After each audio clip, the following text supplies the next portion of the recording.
جنت کے لباس اور مشروبات کا انتظام کیجیے۔ رسول اللہ صلی اللہ علیہ وسلم نے فرمایا، جس مسلمان نے کسی دوسرے مسلمان بھائی کو جس کے پاس کپڑا نہیں تھا پہننے کو کپڑا دیا تو اللہ تعالیٰ اس کو جنت کا سبز لباس پہنائیں گے۔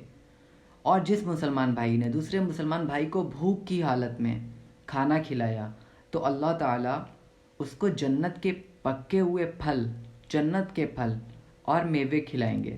اور جس مسلمان نے پیاس کی حالت میں دوسرے مسلمان بھائی کو پانی پلایا تو اللہ تعالیٰ اس کو جنت کی شراب پلائے گا۔ اور دوستو، آپ کے آس پاس جو بھی لوگ آتے ہیں اگر وہ بہت بھوکے پیاسے ہوتے ہیں، ان کا چاہے کوئی بھی ریلیجن ہو تو ان کی ہیلپ کرنی چاہیے۔ اگر وہ پیاسے ہوں تو ان کو پانی پلائیے، اگر وہ بھوکے ہوں تو ان کو کھانا کھلانا چاہیے، کیونکہ اللہ تعالیٰ صرف مسلمانوں کا رب نہیں ہے، اللہ تعالیٰ سبھی کا رب ہے، جتنے بھی ریلیجن ہیں سب کا رب ہے اللہ تعالیٰ۔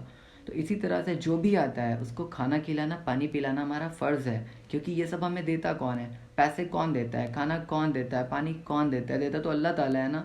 تو اللہ تعالیٰ اس بندے کا رب ہے، تو اس کو بھی کھلانا پلانا ہمارا فرض ہے۔ اور بس، تھینکس فار واچنگ۔